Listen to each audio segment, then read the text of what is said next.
joignez pas à l'appel du 7 septembre. Pour quelle raison? En fait, chacun son rôle. Je pense que c'est très bien que les partis politiques du nouveau Front populaire prennent leurs responsabilités et appellent à la journée du 7 septembre parce que la situation, elle est scandaleuse, elle est honteuse. Et donc, ces mobilisations, elles sont extrêmement légitimes. Je pense qu'il y aura de très nombreux, d'ailleurs, militants et militantes de la CGT qui y seront.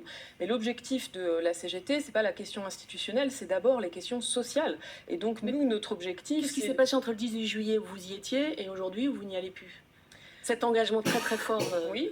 et aujourd'hui, c'est terminé? Eh bien, d'abord parce que cet engagement très fort de la CGT, il était lié à la situation exceptionnelle du pays avec la menace que l'extrême droite arrive au pouvoir. Là, on revient aussi dans un rôle plus classique de l'organisation syndicale.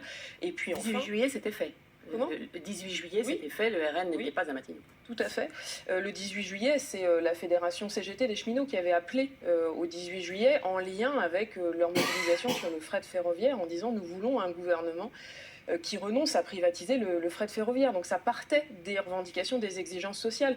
Mais encore une fois, je pense que les partis politiques et les organisations syndicales n'ont pas le même rôle. C'est normal, c'est positif d'ailleurs, c'est important dans une démocratie. Ce sont des rôles qui sont complémentaires. Et donc ces mobilisations du 7 septembre, elles sont nécessaires parce que la situation est scandaleuse d'un point de vue démocratique.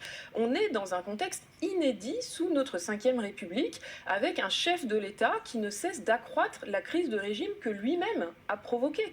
La situation est scandaleuse, très inquiétante.